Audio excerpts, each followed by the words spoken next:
Okay everyone, I want to show you all something special. This has been in the works, a work in progress for a while, but finally I'm ready to, show it to you all. This is a mid-1960s Dictaphone Travel Master, made by the Dictaphone Corporation.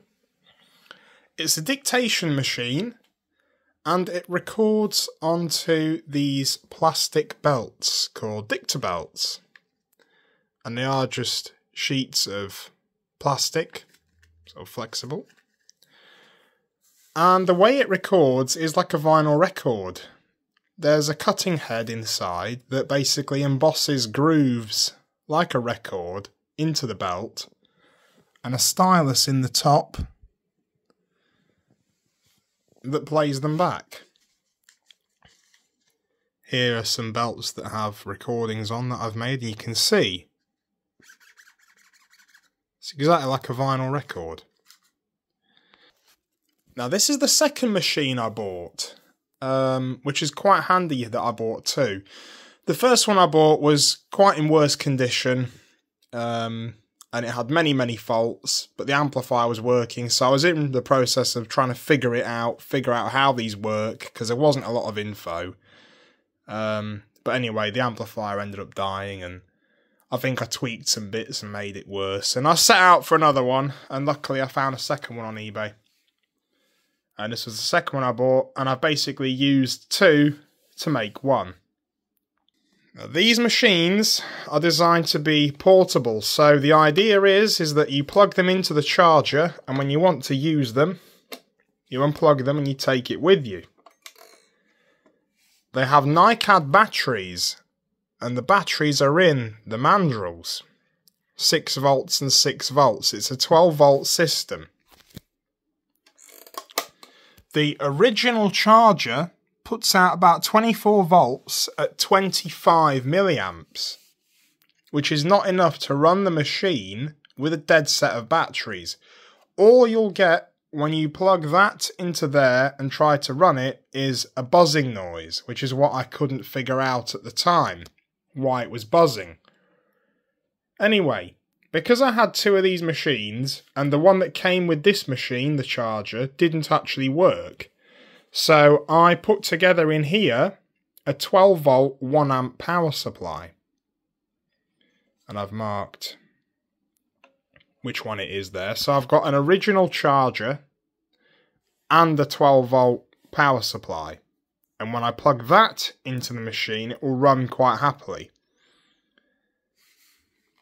Problem number 2, after getting it running, it will just emit a constant tone, which I guess is a power on signal, but it sounded a lot like the battery low tone.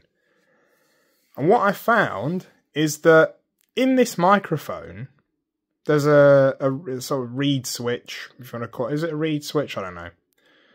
Center contact, a contact there and a contact there. And if you move the one to the right out the way, you could plug the mic in, turn the machine on, and it wouldn't make any noise.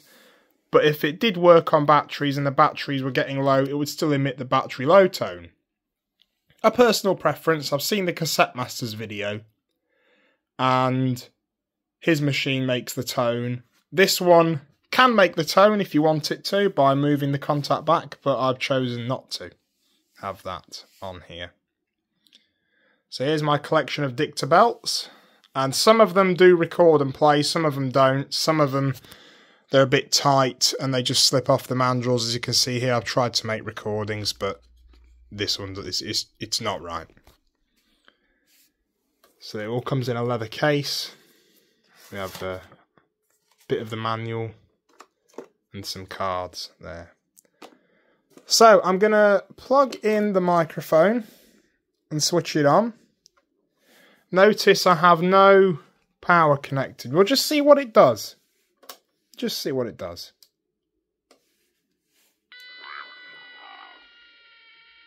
There's a battery low tone. Okay. Sometimes this machine likes to run on its original batteries. And there has been one time or two, no, twice actually, where I've managed to play a full Dictabelt with the original batteries. and then it will do what you've just seen. So I'm going to plug in the original charger. Now the light on the charger's gone out when I plug that in. So we're going to switch it on. I'm going to hit play. Yep, it's not happy running that either, but it is running. So now I'm going to plug in my power supply and we're going to make a recording. So now we've got my 12 volt 1 amp supply in. Doesn't have to be 1 amp, it's just what I had on hand. So we're going to switch it on. Motor runs up.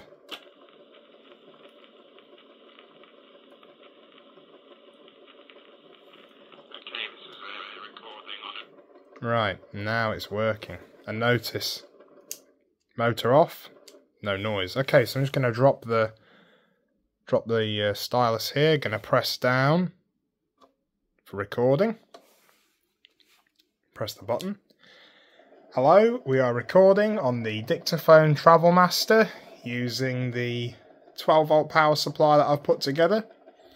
See if I can get a view of the record level meter moving as everybody else does in these videos. Yep, as you can see, it's working. And level 6 seems to make a good, clean, loud recording, as in the Cassette Master's video. 1, 2, 3, 4, 5, 5, 4, 3, 2, 1. Right, so then into stop position. Move it over. Lift up for listen. And then play.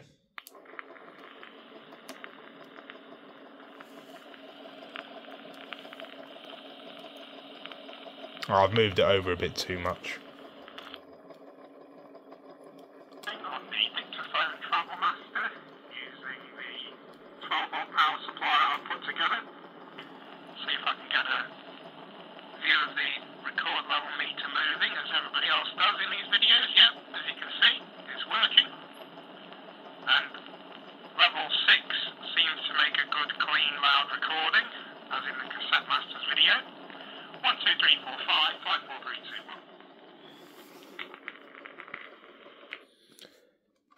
1. I think it is quite rare to see the Travel Master working, and that's because of the battery issues. In fact, the only place I've really seen it documented, other than a comment section of another video, and this sort of gives it away in this manual here, where it basically says that a higher rate charger is available, which will enable a completely discharged machine to be put back into operation immediately.